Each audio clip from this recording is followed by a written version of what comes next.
When we talk about space, we instinctively think of infinity. But that idea is wrong. Neil deGrasse Tyson famously said that if the Earth were an apple, our atmosphere would be only as thick as its skin. He is right, but here is the scary part.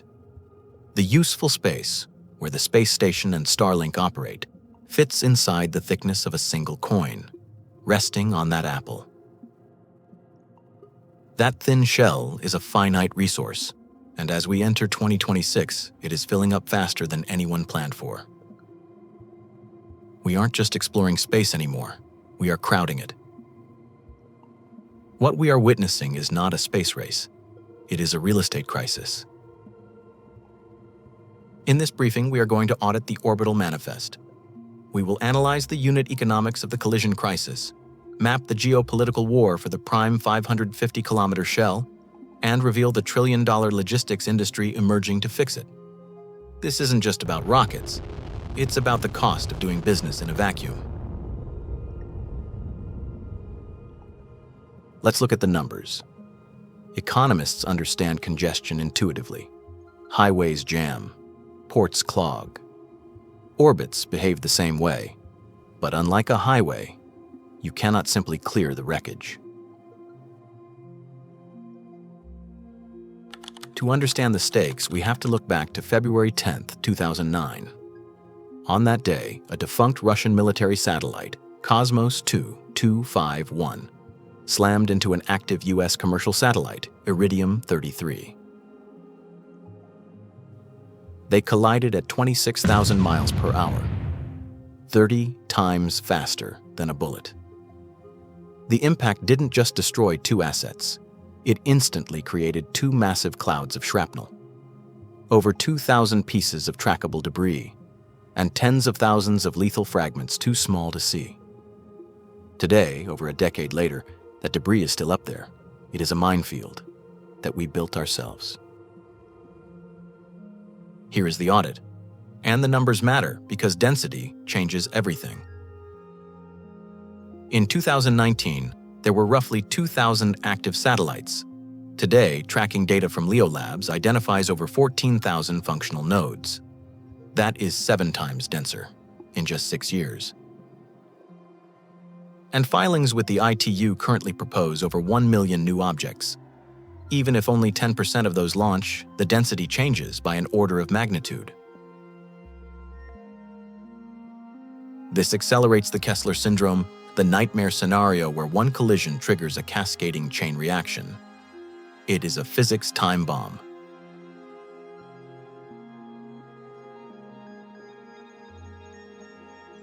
But the real danger to the economy isn't cinematic destruction. It is the avoidance tax. Satellites underpin GPS, financial transactions, and weather models. They work because orbits are predictable. But as congestion increases, risk becomes harder to price. Insurance premiums rise.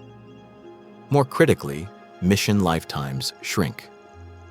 Starlink satellites now perform thousands of autonomous maneuvers every month just to dodge debris. Every dodge burns fuel. Every burn reduces the satellite's lifespan. We have turned a physics problem into a liability problem. Launching a satellite is no longer the hard part. Keeping it safe is. Today, companies compete for specific orbital shells, precise altitude bands with favorable physics. But why are they fighting for the same spots? Why not just fly higher?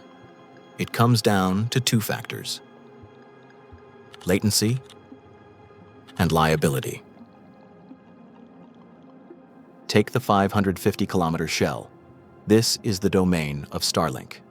At this altitude, the signal round-trip time is low enough for high-frequency trading and military comms. But more importantly, this altitude is self-cleaning.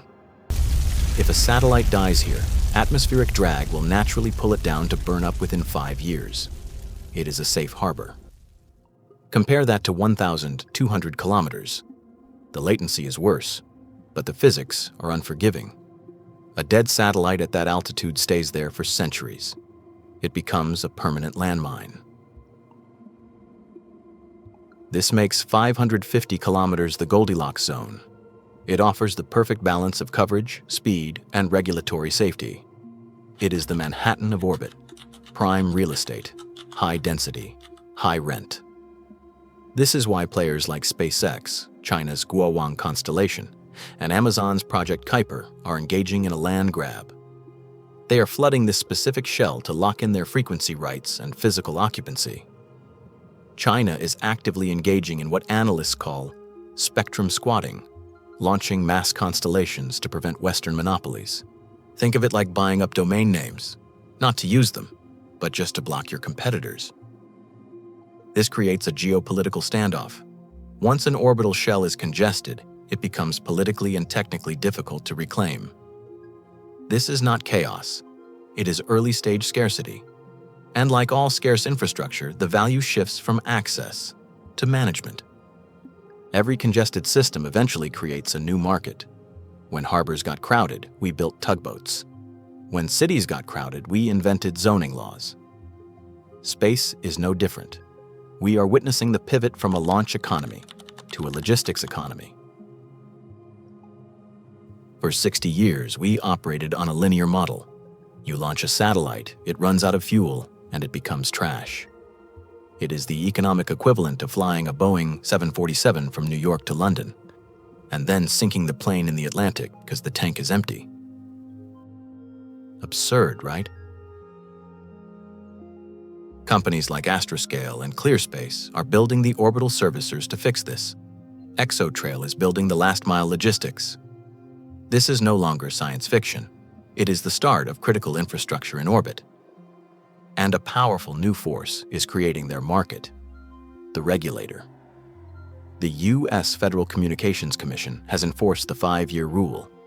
It mandates that operators must deorbit their satellites within 5 years of the mission ending. This is the moment debris removal stops being optional and starts being existential. If you can't clean up your mess, you lose your license to launch. Launch companies sell tickets to orbit. In-orbit services sell control inside orbit. And control is where recurring revenue lives. History shows that the ultimate winners are rarely the ones who arrive first. They are the ones who organize the chaos. The railroad tycoons didn't just build tracks, they controlled the schedules. The next industrial giants will not just launch rockets, they will manage traffic, risk, and longevity. The first era of space was about escape velocity. The next era is about congestion management. And the winners won't be the ones who launch the most satellites. They'll be the ones who keep them from destroying each other. Space is not infinite. It only looked that way before we started pricing it. If you want to understand the business behind the engineering, subscribe to the channel. This is Frontier Logic.